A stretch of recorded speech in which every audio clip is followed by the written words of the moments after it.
방금 그 사퇴하라는 말씀은 좀 너무 과하신 말씀이라는 좀 지적의 말씀을 드립니다. 국민들의 눈높이에 맞는 검증이 이루어지고 있는 자리이고 검증이 끝나기도 전에 그런 말씀을 하시는 것은 후보자에 대해서 좀 더 국민들의 눈높이에 맞는 좀 의견을 청취할 필요가 있다는 말씀을 드리겠습니다. 지금 이제 김앤장 관련한 여러 가지 문제점들을 좀 이야기하시는데 후보자께서 김앤장에 가신 것은 총리를 바로 그만두고 바로 가신 건 아니에요, 맞죠? 네, 총리 그만두신 게 10년 뒤입니다. 네. 바로 가신 건 아니고 10년 그러면은 지났습니다. 그 김앤장 근무 당시에 후보자께서 뭐 근무를 그동안 했었던 뭐 국무총리실이랄지 아니면 뭐 부총리실이랄지 뭐 이런 부분에 대해서는 그분들하고 어떠한 그런 영향력을 미칠 수 있는 사이는 아니었죠. 법적으로는 그런 걸 대개 3년으로 최근에 규정하고 그러니까 있기 법적인 때문에 것을 떠나서요. 네, 실제로 그런 일을 하지 않았습니다. 네. 정책 관련한 질의를 하겠습니다. 이제 아까 뭐 여러 가지 말씀하셨습니다만 한번 그 지금 뭐 또 국가적으로 많은 걱정거리를 좀 하고 있는 이런 그 재정 상태에 대해서 국가 재정 건전성에 대해서 여쭤보겠습니다. 지금 문재인 정부 이제 들어서 국가 부채가 굉장히 늘어나지 않았습니까? 그렇습니다. 네. GDP 대비 국가 채무가 35.9%에서 47.3%로 11.4%가 증가를 했고요. 국가 채무 총액은 285조 원이 증가한 상태입니다. 이제 이렇기 때문에 그 무디스가 평가하는 그 국가 신용도를 지금 평가를 하는 데 있어서 지금 현재의 신용 등급을 유지할 수 있느냐 아니냐 좀 뭐 그러한 우려의 소리도 나오고 있습니다. 지금 이 부분에 대해서 GDP 대비 국가 부채 비율을 좀 안정적으로 유지하기 위한 좀 방안은 어떤 걸로 좀 생각하고 계시죠? 재정 건전성은 사실은 일반 국민들은 걱정을 하는 그런 과제가 아닌 경우가 많습니다.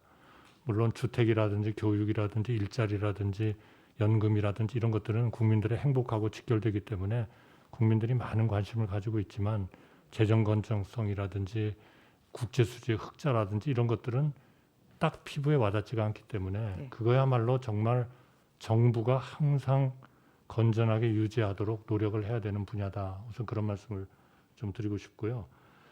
기본적으로 어떤 나라가 문제에 부딪혔을 때 최종적으로 그거를 구하고 일으킬 수 있는 부분은 재정입니다.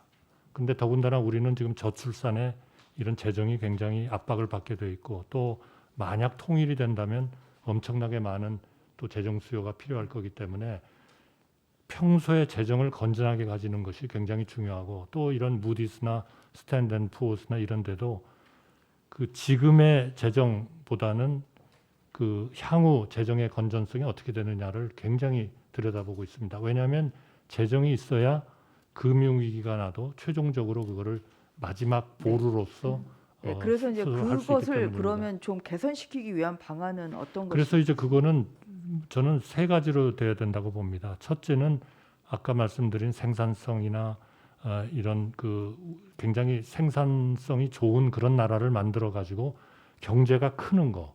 네. 경제가 크면 세율을 올리지 않아도 세금이 더 들어오게 돼 있습니다.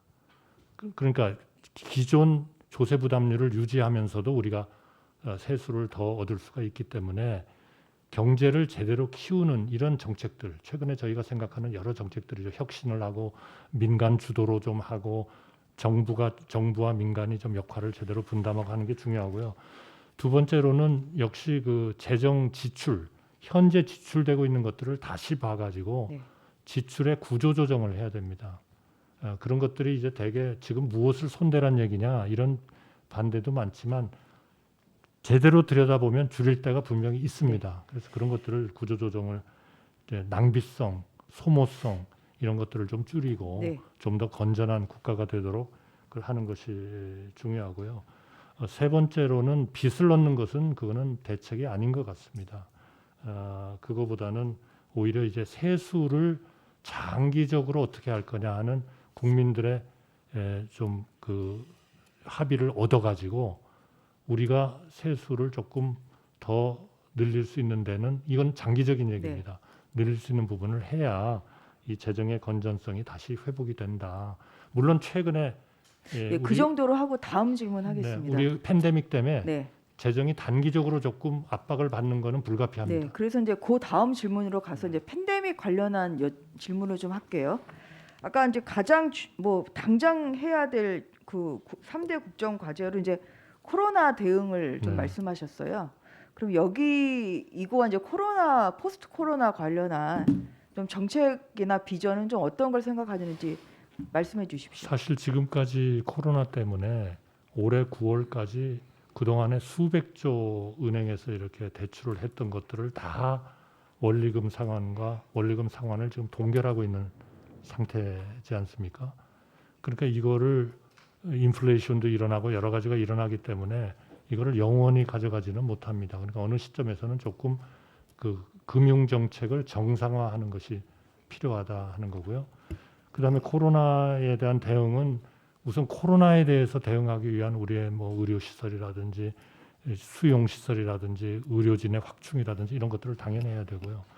또 코로나 때문에 어려워진 이런 경제 이거를 다시 살리는 그런 일들이 같이 일어나야 됩니다. 그러니까 그거는 우리 경제를 좀 더 생산적이게 만들고 하는 문제들을 같이 해야죠. 그러니까 일상적이지만 팬데믹 때문에 특별히 했었던 조치 이런 것들을 좀 많이 다시 원위치를 시키는 이런 것들을 조심스럽게 지금 해야 할 때가 됐다 이렇게 생각합니다.